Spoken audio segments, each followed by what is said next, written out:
Hello students, welcome. आज ये हमारा लेक्चर नंबर 7 है। इसको आप 4 मत समझिएगा, ये 7 ही है। एक्चुअली ये लेक्चर नंबर जो है दोस्तों वो 7 है, तो इसको आप 7 समझिएगा। थोड़ा मैं जल्दीबाजी में करेक्शन नहीं कर पाया हूँ। तो आइए हम लोग 1 बाय 1 इस लेक्चर को स्टार्ट करते हैं। तो चलिए शुरू करते हैं बिना लेट किए हुए।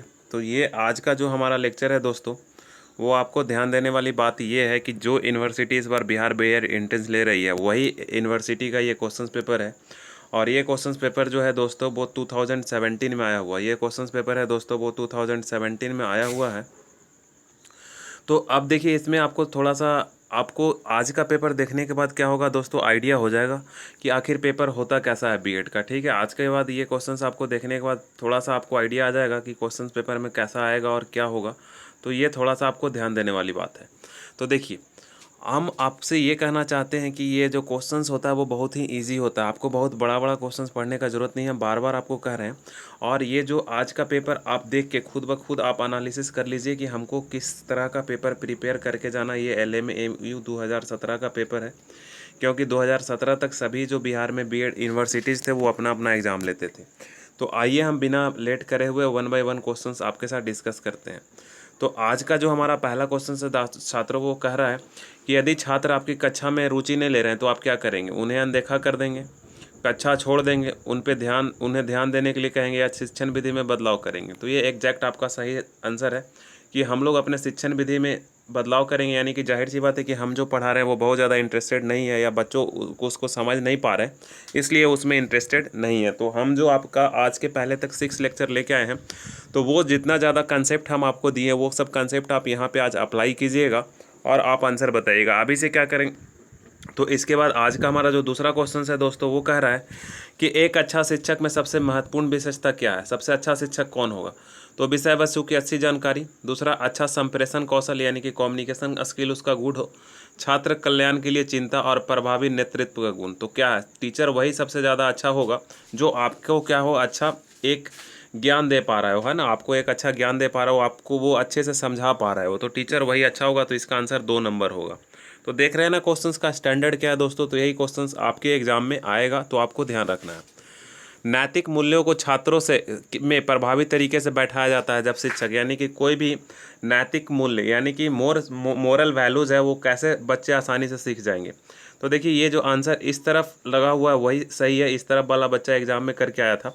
तो अक्सर मूल्यों के बारे में बातें कर स्वयं उनका अभ्यास करें। तो ये कल ही क्वेश्चन हम लोग बात कर रहे थे कि बार बार अभ्यास कराकर बच्चों में नैतिक मूल्य को क्या किया जा सकता है, गेन किया जाता है। ये शायद लेक्चर नंबर 5 या 6 में हम लोग क्वेश्चंस करे थे। तो इसमें हम बहुत ज़्यादा आज डिस्कशन नहीं करने वाले हैं, आपको बस रिविजन्स करना है। तो ये ऑलरेडी हम लेक्चर 5 या 6 में कर चुके थे क्वेश्चंस। 4th नंबर क्वेश्चंस है कि यदि पिछली सीट पे बैठने वाला कक्षा का छात्र, तो ये भी हम क्वेश्चंस पहले कर चुके हैं।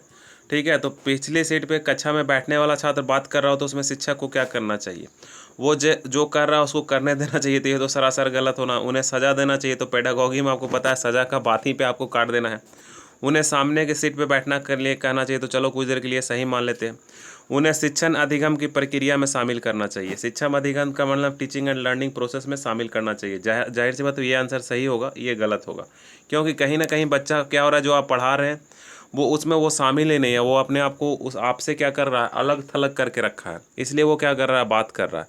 तो उसको शिक्षण अधिगम में आप शामिल कराइए किसी भी तरह से, ताकि वो क्या करे, पढ़ने में वो मन लगाए। अगर उसको आगे बेंच पे बैठा दीजिएगा, उस पढ़ने में मन ही नहीं लगेगा, तो वो बैठ के बात ही करेगा। जाहिर सी बात है, आप अपने कक्षा में खुद ही फील करे होंगे। कोई ऐसा टीचर आते होंगे जो आपको पढ़ाते नहीं होंगे सही से, तो आप लोग बात करते होंगे।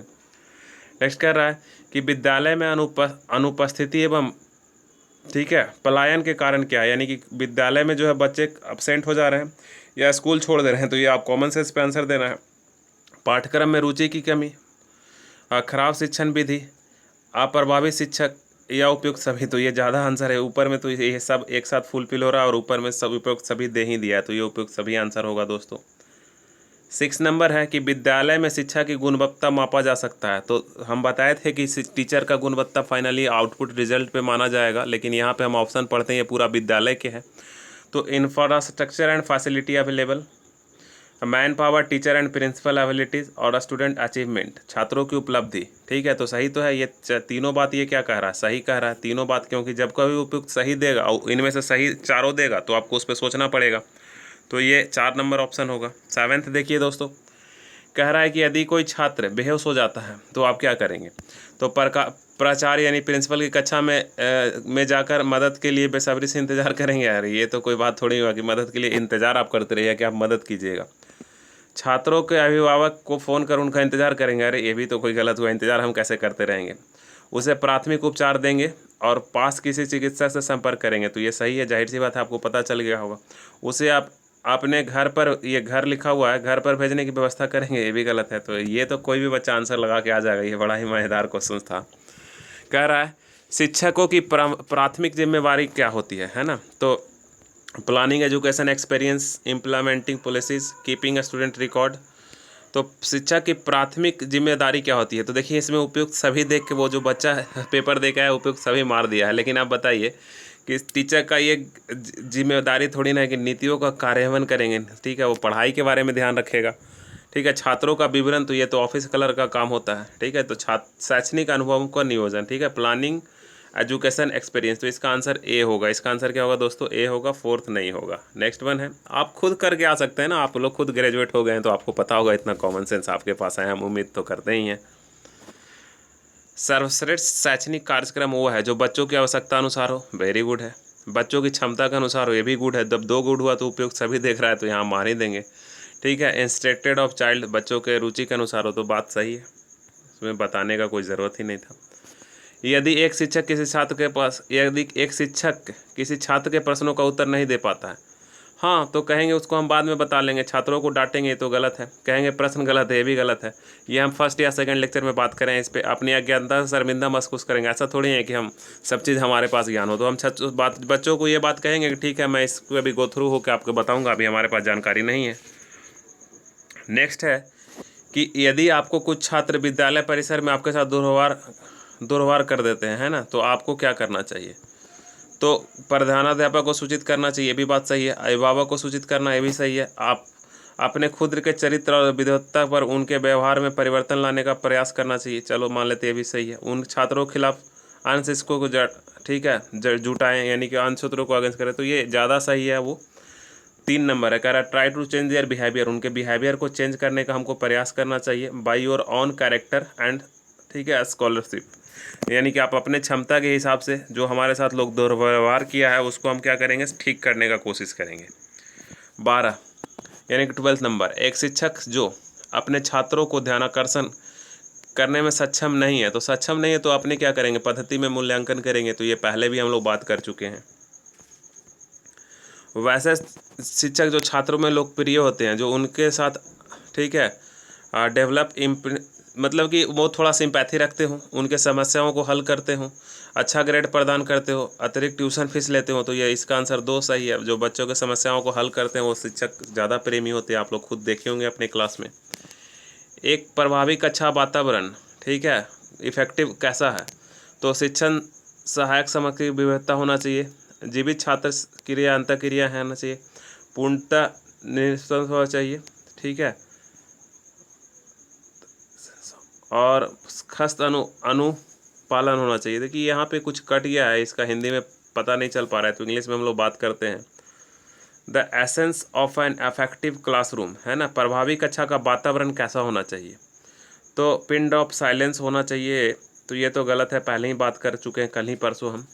तो ये जो 2 नंबर आंसर है इसका सही है कि जीवित छात्र चित्रों की अंतःक्रिया, यानी कि कल या परसों के वीडियो में हम ये बात कर रहे थे कि छात्र और बच्चों के बीच क्या होना चाहिए, संवाद होना चाहिए। वही एक क्या है, इफेक्टिव क्लासरूम इन्वायरमेंट है। तो ये हम कल या परसों के वीडियो में, यानी कि आज ये आपको अब पता चल रहा होगा कि अभी हम 6 वीडियो में ही आपको ज़्यादातर क्वेश्चंस करवा चुके हैं। तो समझिए आप 20 वीडियो यानी कि 500 क्वेश्चंस का बस हमारा आप लेक्चर देख के जाइएगा तो कोई भी क्वेश्चंस ऑब्वियसली नहीं छूटेगा। ठीक है, तो एक बार हमारे ऊपर भरोसा रखिए और ये 25 मार्क्स का 25 मार्क्स आप सही करके आइए। ठीक है, ये 25 मार्क्स जो हम ये लगभग लेके आ रहे हैं 20 लेक्चर, तो ये सारे जितने भी इंडिया में टॉप मोस्ट यूनिवर्सिटीज़ हैं, BHU हो गया, फिर इग्नू हो गया, दिल्ली यूनिवर्सिटी हो गया, और बिहार में जितने भी एंट्रेंस एग्जाम 2017 तक होते आए हैं, जैसे मगध यूनिवर्सिटी का, वीर कुंवर सिंह यूनिवर्सिटी आरा, ललित नारायण मिश्रा यूनिवर्सिटी, तिलका मांझी यूनिवर्सिटी, है ना, तो और बहुत से बिहार में यूनिवर्सिटीज़ हैं, सारे का नाम भी हमको नहीं पता है। और 2 नालंदा यूनिवर्सिटी में जो बीएड का एग्ज़ाम हुआ है 2018-19 में, वो सारे का जब हम क्वेश्चंस बैंक आपके सामने रख देंगे तो आप बताइए क्वेश्चंस कहाँ से छूटेगा, नहीं छूटेगा। और हम एक्सप्लेन भी करते जा रहे हैं, ठीक है। और लास्ट में फिर हम 500 क्वेश्चंस का आपको एक रिवीजन सीट भी दे देंगे, तो आपको आराम से ये बन जाएगा। तो चलिए बिना बात करे हुए हम लोग आगे चलते हैं कि अपने कक्षा के पहले ही दिन यदि किसी शिक्षक छात्र द्वारा खुद का परिचय देने के लिए कहा जाए तो उसे चाहिए, है ना, तो उन्हें अपने बारे में संक्षेप में बताना चाहिए। आप पहला ही दिन पूरा अपने बारे में डिस्कस करते रह जाइएगा। ये भी क्वेश्चन हम बहुत पहले डिस्कस कर चुके हैं। अपने ही बारे में ABCD पूरा करते रह जाइएगा तो आप बच्चे को पढ़ाइएगा कब, है ना। यानी कि पहला दिन आपको अपने बारे में संक्षेप में बताना चाहिए, और ये भी हम पहले बता चुके हैं आप लोगों को। नेक्स्ट वन है कि शिक्षा का मुख्य उद्देश्य क्या होना चाहिए। तो शिक्षा का मुख्य उद्देश्य ये भी हम पहले आपको बता चुके हैं, व्यवहारिक जीवन के लिए छात्रों को तैयार करना चाहिए, है ना। नेक्स्ट वन है, ये सब क्वेश्चन डायरेक्ट जो पहले हम 6 लेक्चर बता चुके हैं उससे आया हुआ है, मिल रहा है। मतलब कि अब हम 7th के बाद 8th से जो भी करेंगे ना, मैक्सिमम क्वेश्चन आप देखिएगा कि रिपीट होगा। मैक्सिमम क्वेश्चन क्या होगा, रिपीट होगा, ये आप ध्यान दीजिएगा। नेक्स्ट है कि छात्रों को विद्यालय में खेल कूद में क्यों भाग लेना चाहिए। हाँ, भाग इसलिए लेना चाहिए, पढ़ के हम देखते हैं कि छात्रों को शारीरिक रूप से शक्तिशाली बनाता है, मान लेते हैं। यह शिक्षकों के लिए कार्य को सरल बनाता है, ये भी चलो हम कुछ देर के लिए। यह समय काटने में सहायक है, तो ये तो सरासर गलत है। समय काटने में सहायक हम इस किसी चीज़ को कैसे बोल देंगे। यह सहयोग और शारीरिक संतुलन को विकसित करता है, तो ये एग्जैक्ट सही है, ठीक है, कि शारीरिक संतुलन इट डेवलप द कोऑपरेशन, यानी कि बच्चों के खेल कूद में आपस में क्या होता है, कोऑपरेशन होता है। जैसे कि यहाँ तो देश के देश में भी मिलाप के लिए खेल हो जाता है। कह रहा है जैसे कि सद्भावना, क्रिकेट बहुत बार भारत पाकिस्तान के बीच हुआ है, ठीक है, as a gesture, peace gesture के नाम पे, तो ये खेल में वह सब होते रहता है। कक्षा में छात्रों को रुचि बनाने के लिए क्या होना चाहिए, तो श्यामपट्ट का प्रयोग करना चाहिए, बिल्कुल सही है। परिचर्चा होना चाहिए, कहानी सुनाना चाहिए, प्रश्न पूछना चाहिए। तो सबसे ज़्यादा जो एक्यूरेट है वो प्रश्न पूछना चाहिए। जब तक आप क्लास में प्रश्न नहीं पूछिएगा तब तक बच्चे आपके साथ रुचि नहीं लेंगे, ठीक है।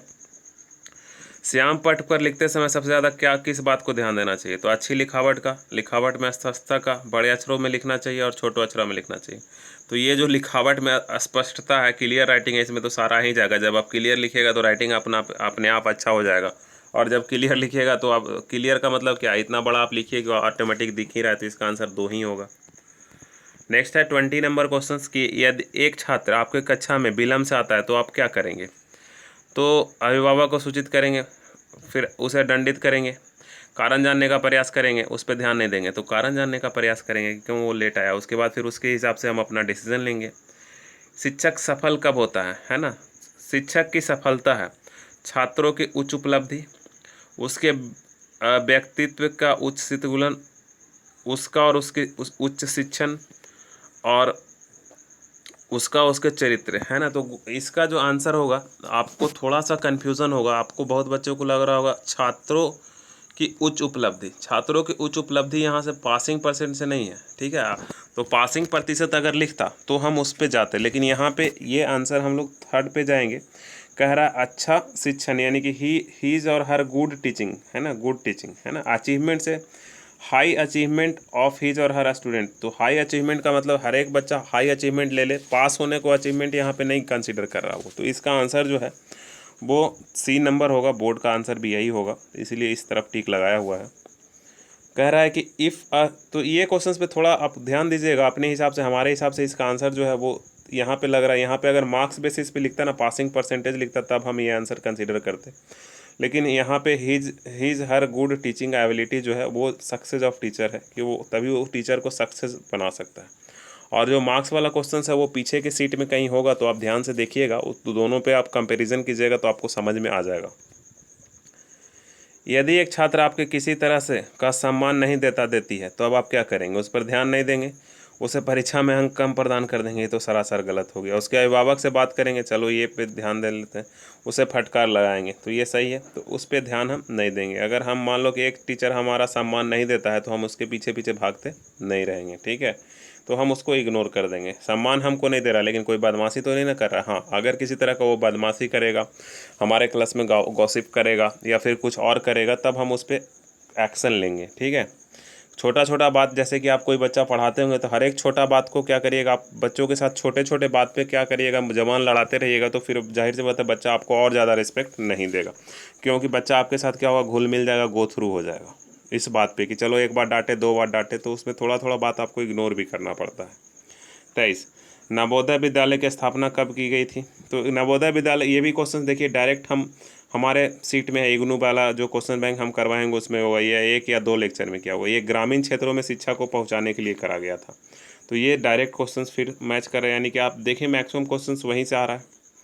छात्रों को गृह कार्य देने का क्या लाभ है? तो ये भी तो कल ही कर चुके थे, उसमें सेल्फ स्टडी विकसित होता है। ये भी कल या परसों के मतलब कि 5 या 6 नंबर के लेक्चर में है कहीं ना कहीं क्वेश्चन। और आज का लास्ट क्वेश्चन कि शिक्षा का अधिनियम कब लागू हुआ था? तो ये सॉरी ये तो गलत है। 1/4/2010 में लागू कब हुआ था ये पूछ रहा है ना। फोर्स एक्ट, ये दोनों में ध्यान दीजिएगा, लागू कब हुआ था और पारित कब हुआ था, है ना। पारित और लागू में थोड़ा कन्फ्यूज़न हो जाता है। तो इस तरह का जो स्टैटिक जीके का क्वेश्चन है, ये लगभग हम पिछले में भी बताए थे 200 क्वेश्चन हम लगभग कलेक्ट कर रहे हैं। जो इस टाइप का क्वेश्चन होगा एजुकेशन से रिलेटेड, वो हम लेके आएंगे। तो आपको दोस्तों ये सीरीज़ कैसा लग रहा है नीचे कमेंट सेक्शन में ज़रूर से लिख दिया कीजिए। और इसमें कुछ इम्प्रूवमेंट अगर चाहिए तो इम्प्रूवमेंट के बारे में भी आप हमको बताया कीजिए कि सर हमको ये इसमें इम्प्रूवमेंट चाहिए। और अगर आपकी कोई नीड हो तो वो भी बताया कीजिए। हम आपके लिए थोड़ा मेहनत कर रहे हैं, इसलिए थोड़ा आगे चल के हमको भी बेनिफिट होगा। तो आपसे कुछ अगर हमसे और मदद चाहिए तो आप बताइए। तो आज के लिए इतना ही, फिर हम लोग एक नए क्वेश्चन बैंक के साथ मिलते हैं। और अगर आप लास्ट तक कोई बच्चा अगर वीडियो देख रहा होगा तो हम नीचे में लिख के आप हमको ज़रूर से बताइए कि हम लास्ट तक बात करें हैं, ताकि हम भी देख पाएँ कि कितने बच्चे हमारे वीडियो को लास्ट तक लाइक करते हैं। तो ओके, थैंक यू।